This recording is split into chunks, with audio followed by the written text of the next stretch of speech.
Mesdames et messieurs, bienvenue sur Madridista Incidé Actu pour toutes les actualités possibles. Le Real inquiète pour Jude Bellingham. Bien au fait que son équipe doit passer à la vitesse supérieure après une phase de groupe médiocre, il déclare « Nous ne devons pas avoir peur de perdre, il s'agit de prendre des risques. Nous sommes face à un défi. Nous avons déjà perdu des matchs par le passé et vous vous sentez mal, mais la vie continue. Ces joueurs ont une grande expérience des matchs de barrage. Les vétérans ont fait preuve de leadership et ont transmis leur expérience. En tant que groupe, ils se fondent les uns dans les autres, se lient, se comprennent mieux. Ça fait partie de la construction d'une équipe, ajoute Southgate, qui ne s'inquiète pas de l'état de forme de Bellingham, qui a admis qu'il était mort après le match contre la Slovénie. Quand vous sortez du terrain et que vous avez tout donné, vous vous sentez d'une certaine manière, physiquement et émotionnellement. Jude a manqué une partie de la fin de saison à cause d'une blessure à la cheville et il n'a pas joué d'autres matchs en pensant à la finale de la Ligue des Champions. Donc ces matchs lui ont fait du bien, a-t-il déclaré. Nous devons être conscients de la qualité dont nous disposons. La fraîcheur peut faire la différence dans les dernières minutes. Mais je ne m'inquiète pas de l'état de Jude Bellingham, c'est un grand jour pour lui, il fête ses 21 ans, et ça nous rappelle à quel point il gère bien les attentes autour de lui à un âge remarquablement jeune, a-t-il ajouté. Enfin, Southgate a minimisé les critiques de la presse et des supporters anglais. Nous avons eu des joueurs qui ont eu un impact important sur le banc de touche à chaque match. Nous sommes conscients que les joueurs se bousculent pour obtenir des places et nous avons besoin de cette force. Il se peut que nous devions procéder à 5 ou 6 changements en cours de match, il est important qu'ils soient prêts. Le plus important est de soutenir l'équipe. Jude Bellingham, le milieu de l'Angleterre et du Real Madrid, n'a pas manqué de faire une confidence inquiétante avant le 8e de finale contre la Slovaquie, et notamment du côté de Jude Bellingham. Suite à la rencontre contre la Slovénie mardi soir, la star du Real Madrid n'a pas caché qu'elle était morte. Lors du dernier match, j'étais complètement mort, mais vous les entendez, les supporters, chanter et scander des slogans. Il y a beaucoup de négativité en dehors du stade et du camp et je pense qu'il est important que nous nous souvenions que les supporters dans le stade sont ceux qui vont nous donner de l'énergie, alors ne vous inquiétez pas pour ceux qui ne sont pas là. Nous devons continuer à utiliser cette énergie et le sentiment que nous en tirons, a-t-il ainsi confié dans des propos rapportés par le Daily Mail. Nul doute que tous les Anglais compteront sur leur numéro 10 pour aller loin dans cette compétition. D'après les informations de AS, le Real Madrid se serait fixé un objectif dans le dossier Lenny Yoro, obtenir la signature du joueur avant le 15 juillet prochain, date à laquelle débutera la pré-saison des Merengues. Carlo Ancelotti ne disposera à ce moment que de Rafa Marin, s'il reste, et de David Alaba, dont le niveau post-blessure est encore à définir. Yoro semble vouloir le Real. Les dernières rumeurs autour de l'avenir de Lenny Yoro affirment que le joueur de 18 ans souhaite rejoindre le Real Madrid, au détriment du PSG. Mais les Merengues doivent encore négocier avec le LOSC, qui souhaiterait 60 M € pour sa pépite. Une somme que la Maison Blanche ne serait pas prête à investir. Si le Real Madrid a les faveurs de Lenny Yoro, le club de la capitale espagnole temporise clairement. Il n'a que 18 ans, mais il fait déjà partie des joueurs les plus convoités du moment. Où jouera Lenny Yoro la saison prochaine? C'est une question que se pose tout le monde. La seule certitude qui semble exister dans ce dossier n'est autre que son départ du LOSC, surtout que son contrat expire en 2025.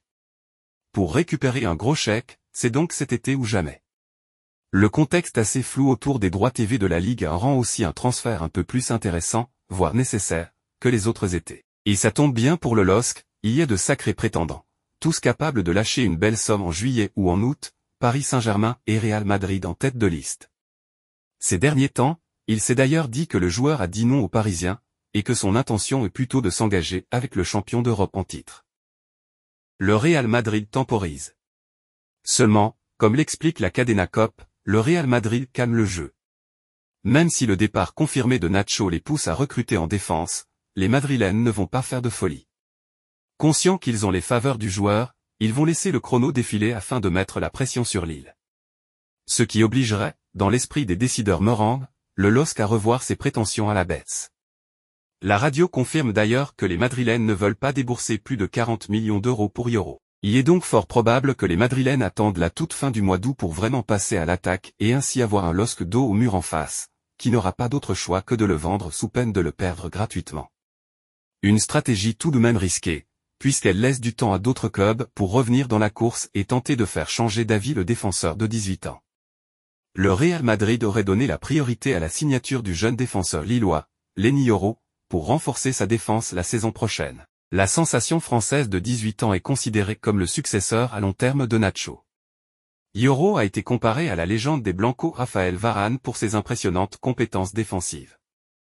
S'il parvient à le signer, Carlo Ancelotti utilisera probablement la sensation adolescente dans un rôle de rotation lors de sa première saison et l'intégrera facilement dans le système. Mais Yoro bénéficiera d'un temps de jeu décent au Real Madrid, surtout si les défenseurs centraux seniors se blessent. Lenny est à son meilleur dans le rôle de défenseur central et est connu pour son agressivité et son impressionnante capacité de lecture de jeu. Le jeune sera probablement associé à Antonio Rudiger dans le duo de défenseurs central s'il arrive au Real Madrid. Il devrait également avoir Aurélien Tchouaméni devant pour le protéger et également lui apporter une motivation supplémentaire. Voici à quoi devrait ressembler le 11 idéal du Real Madrid avec Lenny Yoro. Valliero poussé vers la sortie par le Real Madrid. Le défenseur, qui n'a plus joué depuis le 3 janvier dernier, peine à se faire une place au sein de la Maison Blanche, en témoigne son temps de jeu famélique, 108 minutes. À 27 ans, il n'est pas dans les petits papiers de Carlo Ancelotti, qui ne compte pas sur lui la saison prochaine, à en croire les informations du quotidien espagnol. Sous contrat jusqu'en 2025, il pourrait être cédé même en cas d'offre considérée comme basse. Une chose est sûre, le Real Madrid ne compte pas sur lui pour la saison 2024/25. Le Real Madrid confirme un départ inévitable. Le Real Madrid, institution emblématique du football mondial, traverse une phase de renouvellement cruciale. L'annonce récente du départ de Jesús Valliero, joueur fidèle depuis près d'une décennie, marque un tournant significatif pour le club. Un décennie de loyauté, le parcours de Jesús Valliero.